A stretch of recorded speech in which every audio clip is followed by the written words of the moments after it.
was looking at behind me. But yes, this is another note. Don't worry, I'll get there in just a moment.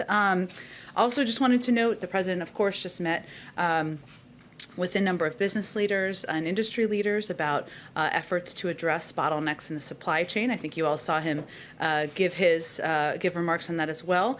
But as the New York Times said today, Christmas gifts are arriving on time this year. Good news, we've saved Christmas. And that is because President Biden recognized this challenge early, acted as an honest broker to bring key stakeholders together, and focused on addressing practical problems across the global supply chain. Here are just a few key points of progress. The number of containers sitting on the docks at the ports of LA and Long Beach for over 8 days have fallen by nearly 50%. The average amount of time containers sit on docks has fallen by a week. The price of shipping a container between Asia and the West Coast has fallen by more than 25% since its peak in September. And as the president also referenced, the stocks on shelves is at about 90%, retail stocks on shelves, at about 90% inventory. It was about 91% pre-pandemic, just to give you a sense. So people can go purchase presents even at this point if they haven't done their shopping. And also we announced, as a part of the Port Action Plan, $230 million in port infrastructure development grants. And then finally, we're to the graphic.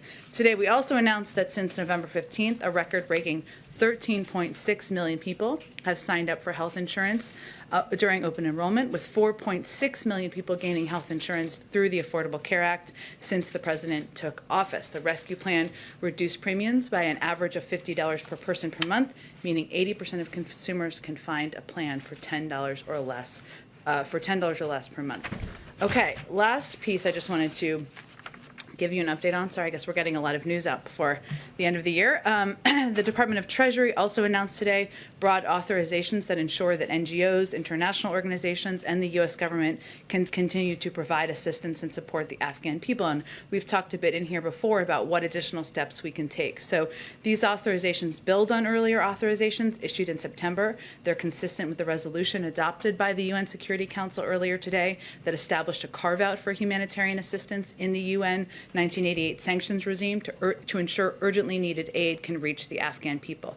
This resolution was drafted by the United States and unanimously adopted by the 15 members of the UN Security Council.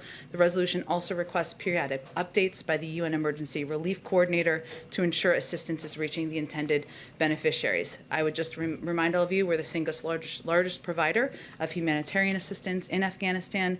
In addition, we're going to provide the people of Afghanistan 1 million additional COVID-19 vaccine doses through COVAX, bringing our total commitment to 4.3 million doses to date.